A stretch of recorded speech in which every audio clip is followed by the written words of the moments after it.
Hello friends, my name is Rudra Bagal and welcome back to my channel. Russia एक ऐसा देश जिससे इंडिया का रिश्ता सिर्फ राजनीति नहीं, इमोशन से भी जुड़ा है। आज का टॉपिक सिंपल सा लगता है, लेकिन एक्चुअली इंडिया की फॉरेन पॉलिसी का सबसे रिस्की, सबसे कॉम्प्लिकेटेड चैप्टर है।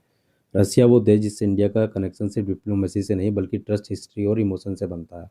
1971 का वॉर हो, डिफेंस हो, एनर्जी हो, स्पेस मिशन हो, रशिया ने हर मुश्किल वक्त में इंडिया का साथ दिया। लेकिन 2022 में जब रशिया यूक्रेन वॉर शुरू हुआ और अमेरिका ने हैवी सैंक्शंस लगा दिए, तब दुनिया दो कैंप्स में बट गई और बीच में खड़ा था इंडिया। एक तरफ पुराना ट्रस्टेबल पार्टनर, दूसरी तरफ अमेरिका का प्रेशर। एक तरफ लॉयल्टी, दूसरी तरफ ग्लोबल डिप्लोमेसी। और सबसे बड़ा क्वेश्चन ये है, आखिर इंडिया चाहकर भी रशिया की ओपनली हेल्प क्यों नहीं कर सकता। आपको ये बात समझने के लिए पहले ही 6 पॉइंट समझने होंगे। आपके सामने पूरी पिक्चर क्रिस्टल क्लियर हो जाएगी। मैं आपको एक शॉर्ट एक्सप्लेनेशन दे देता हूँ ताकि आपको पूरी पिक्चर समझ आ जाए। First point, India Russia relationship. India और रशिया का असली बॉन्ड क्या है, क्यों ये रिश्ता सिर्फ डिफेंस से ज़्यादा इमोशनल है। Second point, America sanction and weapon pressure. US sanction ने इंडिया को किस तरह कॉर्नर किया और वेपन सप्लाई का इशू कितना सीरियस है। Third point, India strategic dilemma. India किस तरफ जाए, रशिया या वेस्ट, ये कन्फ्यूजन इतना बड़ा क्यों था।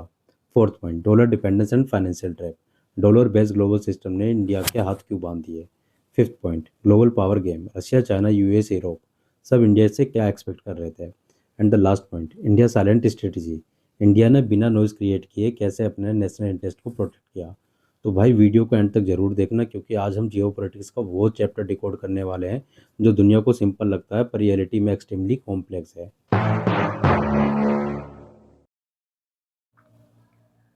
India Russia relationship. सबसे पहले बात करते हैं रिश्ते की। इंडिया और रशिया का बॉन्ड एक दो साल का नहीं, 70 साल पुराना रिश्ता है। 1947 के बाद कोल्ड वॉर शुरू हो चुका था। दुनिया दो कैंप्स में बांटी जा रही थी, एक अमेरिका के साथ और एक सोवियत यूनियन के साथ। लेकिन इंडिया ने एक अलग रास्ता चुना, नॉन अलाइन मूवमेंट। पर असली सच ये है, पेपर पे इंडिया नॉन अलाइन था, पर दिल से इंडिया और रशिया एक दूसरे के साथ खड़े हुए थे। 1971 का बांग्लादेश लिबरेशन वॉर इसका सबसे बड़ा एग्जाम्पल है। उस वक्त अमेरिका ने ओपनली पाकिस्तान का साइड लिया और अपनी 7 फ्लीट इंडियन ओशन में भेज दी इंडिया को डराने के लिए। लेकिन दुनिया ने पहली बार देखा इंडिया किस तरफ खड़ा है और कौन इंडिया के साथ खड़ा है। यूएसएसआर ने यूएन में वीटो लगाकर इंडिया को सपोर्ट किया, और सिर्फ वीटो नहीं, रशिया ने अपनी न्यूक्लियर सबमरीन इंडियन ओशन में उतार दी अमेरिका के 7 फ्लीट को ब्लॉक करने के लिए।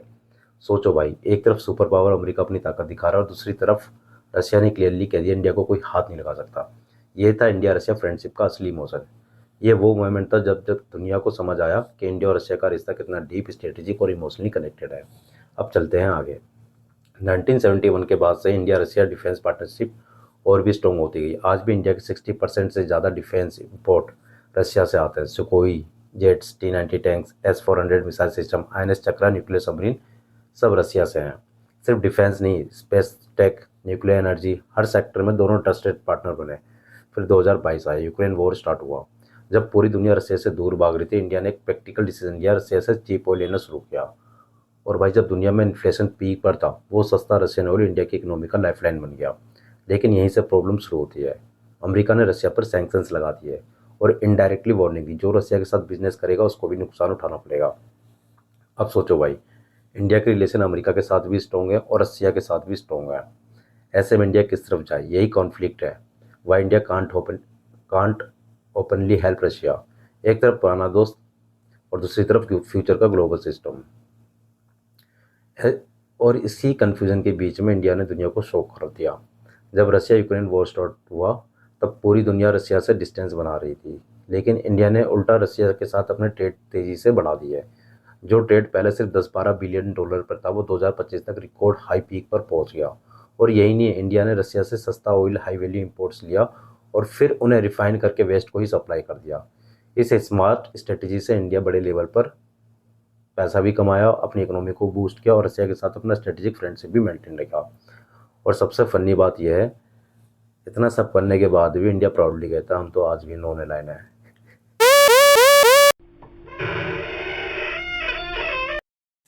America sanction weapon.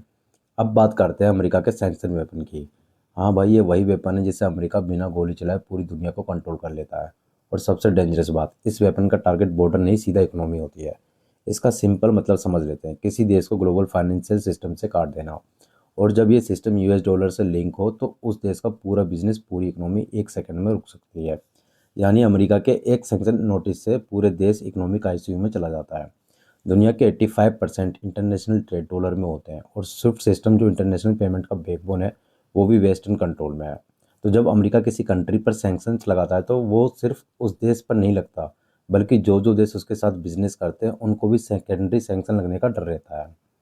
ये एक तरह का डोमिनो इफेक्ट होता है, एक पर पड़ता है झटका सबको लगता है। एक सिंपल एग्जांपल लेते हैं। अगर कोई इंडियन बैंक डायरेक्टली रशिया को ऑयल पेमेंट करे और अमेरिका को पता लग जाए तो क्या हो सकता है? बैंक ब्लैक लिस्टेड हो सकता है, उसके डॉलर ट्रांजैक्शन फ्रीज हो सकते हैं, इंटरनेशनल मार्केट में उसका ट्रस्ट टूट सकता है।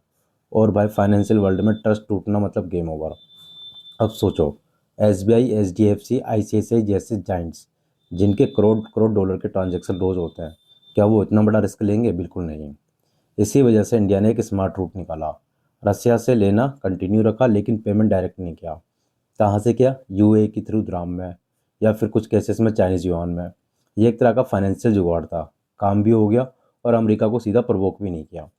इंडिया ने दोस्ती भी निभाई और डिप्लोमेसी का गेम भी सेफ खेल लिया। लेकिन ये लॉन्ग टर्म सॉल्यूशन नहीं है, क्योंकि ग्लोबल फाइनेंशियल सिस्टम का रिमोट कंट्रोल अभी भी अमेरिका के हाथ में है। अगर अमेरिका कभी चाहे तो उसको रूल्स को बदलकर पूरी गेम पलट सकता है। इसलिए इंडिया को अपना खुद का इंडिपेंडेंट फाइनेंशियल बैकअप बनाना ही पड़ेगा, वरना ग्लोबल जियोपॉलिटिक्स में हम हमेशा अमेरिका के मूड स्विंग के भरोसे रहेंगे।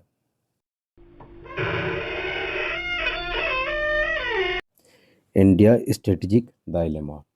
इंडिया एक बहुत ट्रिकी स्ट्रेटेजिक पोजीशन में था। एक तरफ पुराना और ट्रस्टेड दोस्त रशिया और दूसरी तरफ नया powerful business partner America. Russia से इंडिया को मिलता है cheap oil, defence supply, technology और स्ट्रेटेजिक बैकिंग। अगर इंडिया रशिया को ओपनली सपोर्ट करता तो अमेरिका से ट्रेड, टेक एक्सेस और ग्लोबल पार्टनरशिप खराब हो सकती थी। और अगर इंडिया रसिया से कम्प्लीटली दूर हो जाता तो energy crisis, defence supply chain breakdown और रीजनल सिक्योरिटी का पूरा इक्वेशन बिगड़ जाता। इसलिए इंडिया ने एक चीज़ पकड़ ली, स्ट्रेटेजिक ऑटोनोमी। मतलब हम किसी कैंप के गुलाम नहीं, जहाँ से इंडिया को फ़ायदा मिलेगा वहीं डील होगी। यूएन में इंडिया ने रशिया के अगेंस्ट वोट नहीं दिया, लेकिन उसको ओपनली सपोर्ट भी नहीं किया। एक परफेक्ट फाइन लाइन, जहाँ इंडिया ना रशिया को खोएगा ना अमेरिका को नाराज़ करेगा। और भाई एक इंपॉर्टेंट एंगल और है, अमेरिका से इंडिया को ग्लोबल प्लेटफॉर्म पर हैवी सपोर्ट मिलता है।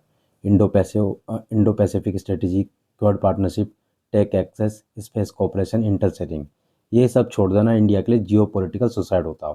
डिप्लोमेसी में कभी कभी न्यूट्रल लेना वीकनेस नहीं होती, वो एक पावरफुल इंस्टांस होता है।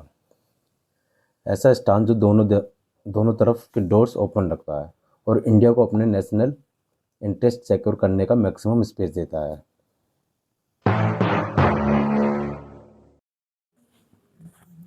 Dollar dependence and financial trap. दुनिया का सिस्टम ऐसा बना दिया गया है कि हर देश इनडायरेक्टली अमेरिका के अंडर ही चल रहा है। आईएमएफ, वर्ल्ड बैंक, स्विफ्ट सब यूएस के इन्फ्लुएंस में है। अगर कोई देश इस सिस्टम के अगेंस्ट जाने की कोशिश करता है तो उसे फाइनेंशियली आइसोलेशन आ सकता है।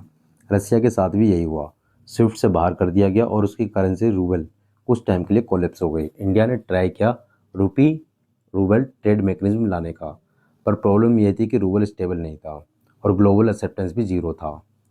बैंक्स ने रिस्क लिया नहीं और एंड रिजल्ट ये हुआ कि सिर्फ छोटी प्राइवेट कंपनीज ने लिमिटेड ट्रेड कंटिन्यू रखा।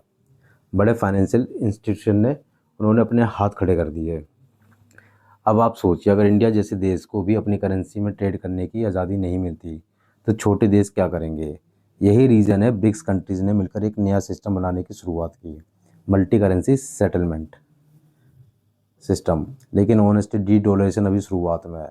एक पूरे नए सिस्टम को ग्लोबल लेवल पर इस्टेब्लिश होने में कम से कम 20 से 30 साल लगेंगे। तब तक दुनिया डॉलर के शेडो में ही चलेगा।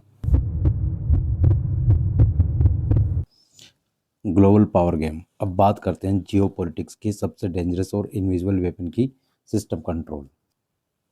अमेरिका ने एक ऐसा इकोसिस्टम बनाया है जहां पावर गन से नहीं, नेटवर्क से चलता है।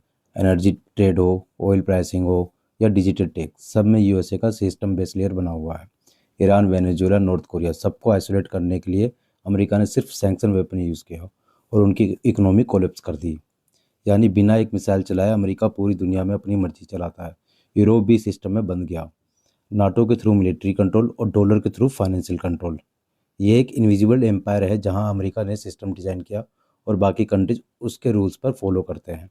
इंडिया इस गेम में एक बैलेंस के रोल में है, ना अमेरिका का पपेट ना रशिया का एलाई।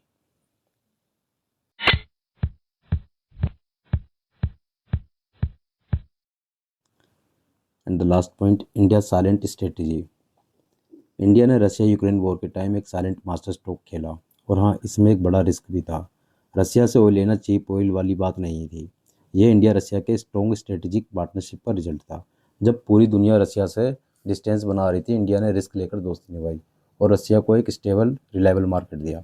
लेकिन जियो पॉलिटिक्स में हर डिसीजन पब्लिक में ओपनली नहीं बोला जा सकता, इसलिए इंडिया ने दुनिया के सामने सिंपल रीज़न दिया, हमें चीप ऑयल मिल रहा है और इंडियन कंज्यूमर को बेनिफिट मिल रहा है। ये एक्सप्रेशन सेफ भी था और वेस्टर्न प्रेशर को हैंडल करने का डिप्लोमेटिक शील्ड भी। सच्चाई ये थी, इंडियन चीप ऑयल लेकर रशिया को सपोर्ट कर रहा था और रशिया उस डिफ़िकल्ट टाइम में इंडिया पर भरोसा कर सकता था। दोनों को म्यूचुअल बेनिफिट हुआ, इंडिया को एनर्जी सिक्योरिटी और रशिया को एक डिपेंडेबल बायर, जब वेस्ट ने मार्केट बंद कर दिया था। पर साथ ही इंडिया ने अपनी इमेज केयरफुली मेंटेन की। यूएन में न्यूट्रल वोट रखा, पब्लिक में पीस का स्टांस रखा और बैक एंड में अपना नेशनल इंटरेस्ट सिक्योर किया। यह इंडिया की साइलेंट स्ट्रेटेजी थी, रिस्क भी लिया, दोस्ती भी निभाई और दुनिया को एक सेफ नैरेटिव देकर गेम भी बैलेंस में रखा। मॉडर्न डिप्लोमेसी में स्मार्ट मूव शोर से नहीं, साइलेंस से जीती जाती है। Thanks for watching my video. अगर वीडियो आप लोगों को पसंद आई तो लाइक एंड सब्सक्राइब करें, और आप लोग समझ पाएंगे कि मतलब इंडिया ओपनली हेल्प क्यों नहीं कर सकता रशिया को।